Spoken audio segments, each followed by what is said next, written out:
बिस्मिल्लाहिर्रहमानिर्रहीम। स्टूडेंट्स, आज हमारा 11th केमिस्ट्री के लिए यानी फर्स्ट ईयर केमिस्ट्री के लिए चैप्टर 1 है, उसका पहला लेक्चर हम स्टार्ट कर रहे हैं। देखें, फर्स्ट चैप्टर जो है फंडामेंटल कॉन्सेप्ट्स ऑफ केमिस्ट्री। तो इसमें देखें कि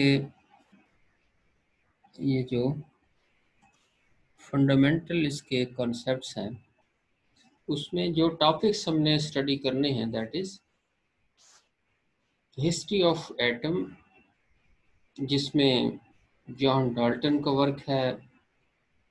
उससे फिर old concept of atom originate होता है, मॉडर्न कंसेप्ट है बर्जीलियस ने, और क्या कंट्रीब्यूशन की इस हवाले से एटम को हम उसकी एविडेंस कैसे लेंगे।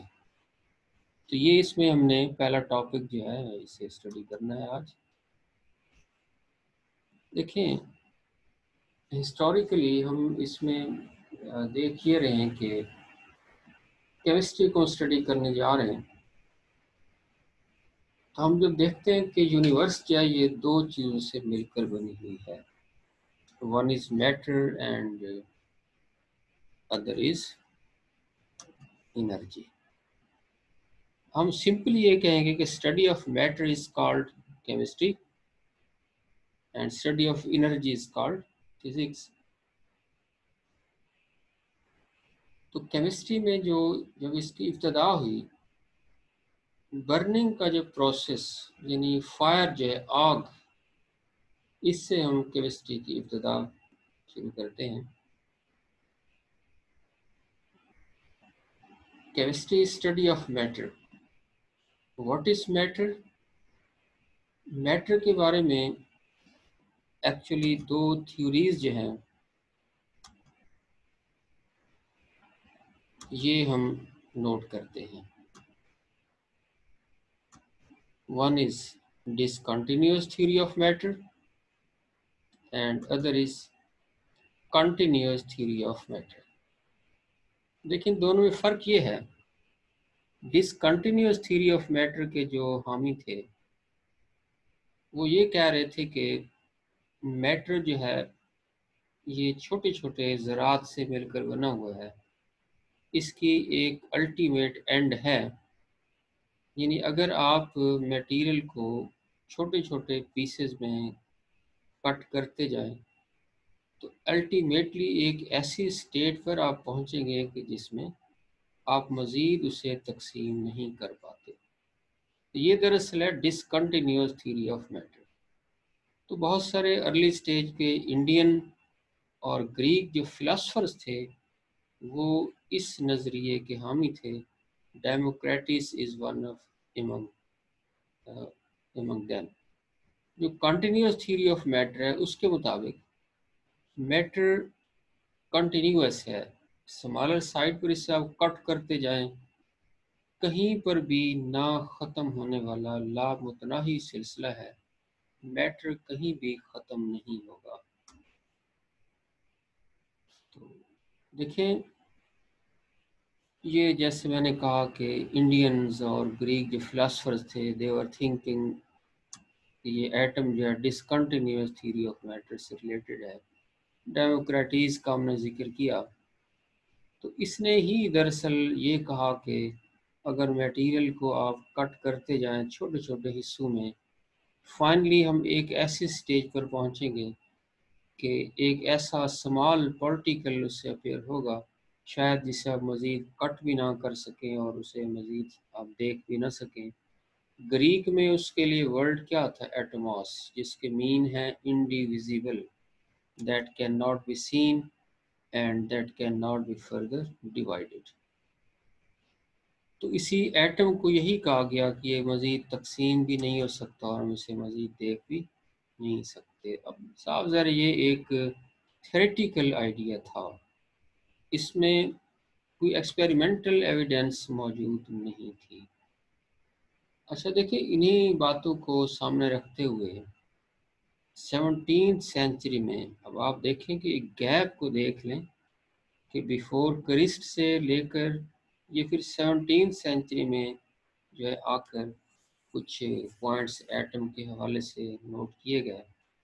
अच्छा, इस 17th सेंचुरी में element, compound, molecule, chemical reaction का जो कंसेप्ट था, इसे भी एटम से ही रिलेट किया गया।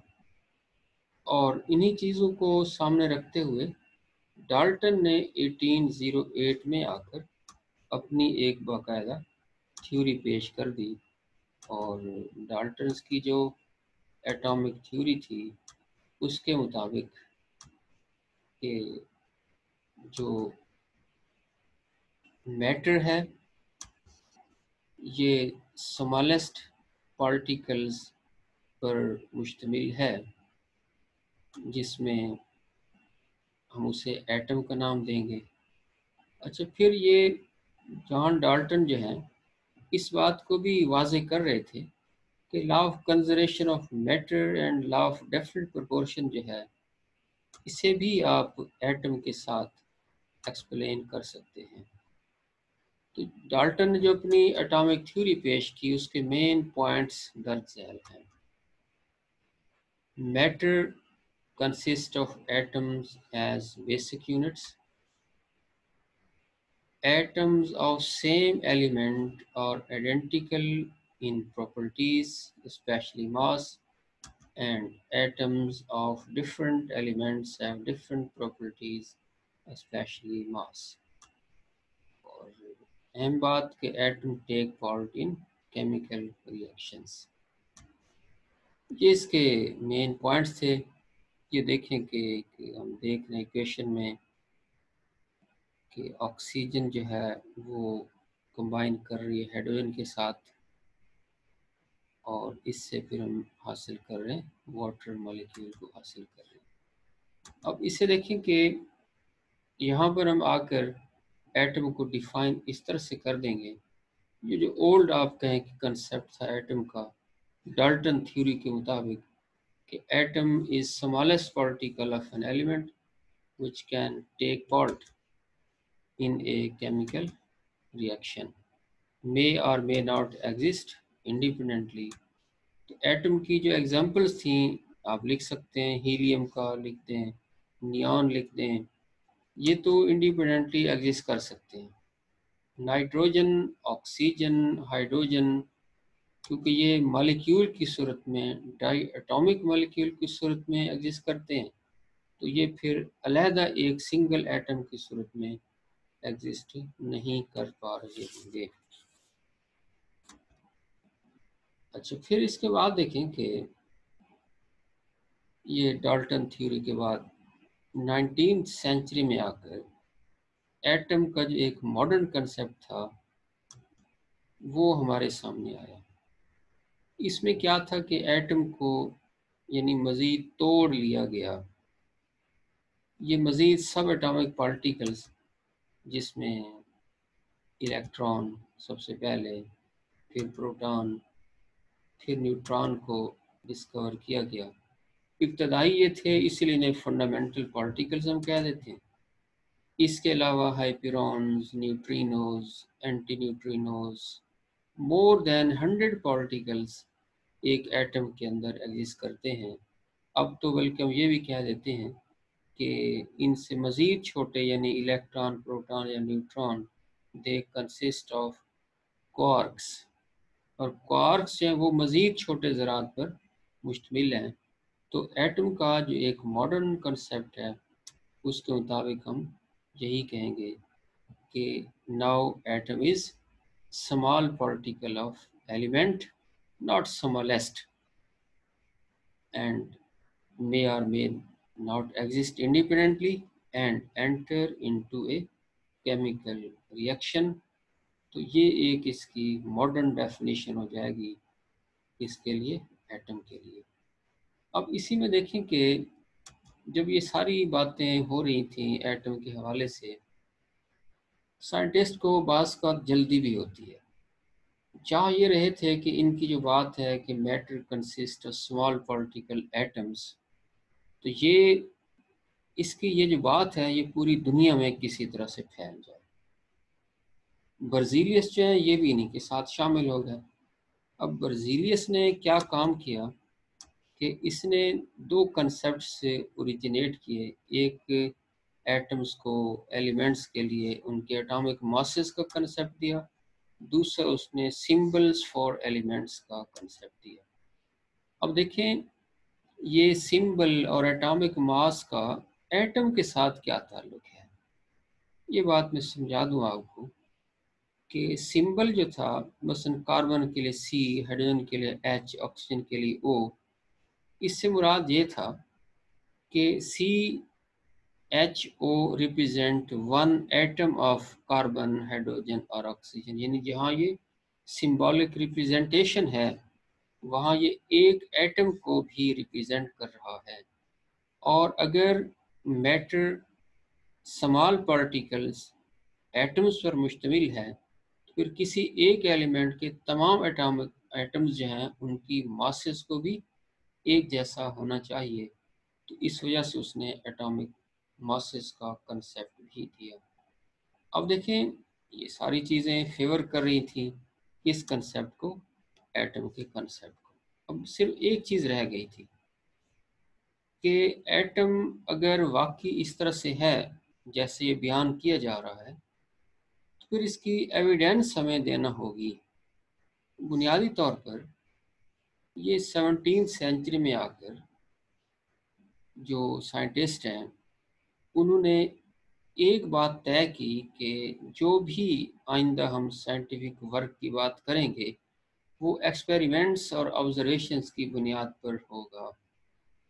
थ्योरेटिकल जो वर्क था, जो फिलोसफर्स की बातें थी, उस पर हम यानी कम जो है एतमाद करेंगे। तो एटम्स की एविडेंस के लिए हमें तीन चीज़ों की जो है इसमें ज़रूरत थी। मसलन क्या कि हम उसे देख भी सकें, दूसरी बात कि हमें पता हो कि इसका साइज़ कितना है, तीसरी बात कि इसकी मास कितनी है। तो ये तीन चीज़ें मिलकर इसके एविडेंस को जो है ये रिप्रेजेंट करती हैं। अच्छा, एक चीज़ ये हमने देखी कि हम एटम को नहीं देख सकते नेकेड आई से, आँख से तो हमें नज़र नहीं आता, एक छोटा पार्टिकल है। ऑप्टिकल जो माइक्रोस्कोप है इससे भी हमें ये नज़र नहीं आता, क्योंकि ऑप्टिकल माइक्रोस्कोप सिर्फ 500 नैनोमीटर तक की चीज़ों को मेजर करती है। और आपको पता है कि नैनोमीटर एक छोटा यूनिट है मेजरिंग, जो कि बराबर है 10 की पावर -9 मीटर के इक्वल होता है। अब इसकी क्या वजह है कि ये हमें नेकेड आई से या ऑप्टिकल यानी आम लाइट, विजिबल लाइट का जो माइक्रोस्कोप है, इससे हमें नज़र क्यों नहीं आ रहा एटम। उसका एक असूल है, रीज़न उसकी ये है, किसी भी ऑब्जेक्ट को देखना है अगर तो उसकी वेवलेंथ जो है, जिस लाइट से आप उस ऑब्जेक्ट को देख रहे हैं उसकी वेवलेंथ स्मॉलर होनी चाहिए उस ऑब्जेक्ट से। तो अब देखें कि जो वेवलेंथ रेंज है विजिबल लाइट की, यानी जिस लाइट से हम चीज़ों को देख रहे हैं, आपको इल्म है 450 से 750 नैनोमीटर तक इसकी वेवलेंथ है। जबकि एक्सरेज एनालिसिस से जो एटम का साइज नोट किया गया वो 0.2 नैनोमीटर। तो एक क्लियर सी बात है कि हम देखिए साइड भी जैसे एक डायग्राम है, इसमें आप देखें एक स्मॉल सर्कल है और एक बिग सर्कल है, ऑब्जेक्ट को ये शो कर रहा है वेवलेंथ लाइट की जो है। अब स्मॉल जो ऑब्जेक्ट है वो तो इस वेवलेंथ की लाइट से नज़र नहीं आएगा, अलबत्ता हमें नज़र आ सकेगा बड़े वाला जो ऑब्जेक्ट है इस वेवलेंथ से हमें नज़र आ सकेगा। तो फिर हमें क्या करना है, हमने फिर ऐसा किया, इलेक्ट्रॉन माइक्रोस्कोप हम यूज़ करते हैं एटम को विजुअलाइज करने के लिए, एटम को देखने के लिए। दरअसल उसमें हम बीम ऑफ इलेक्ट्रॉन यूज़ करते हैं। तो क्योंकि इलेक्ट्रॉन जो है उसकी वेवलेंथ बहुत शॉर्टर है और इसीलिए हम एटम को आसानी से उसके साथ देख सकते हैं। अब दूसरी बात रही कि size of atom. 20th century में ये जो एक्सरेज एनालिसिस है, इसके ज़रिए हमने ये नोट किया कि एटम तकरीबन in the order of 0.2 nanometre या 10 पावर माइनस 10 मीटर की रेंज में मौजूद है।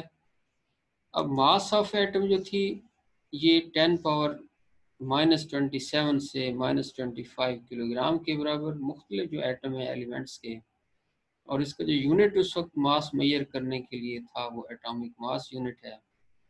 एक एटॉमिक मास यूनिट जो है वो बराबर है 1.661 इंटू 10⁻27 किलोग्राम।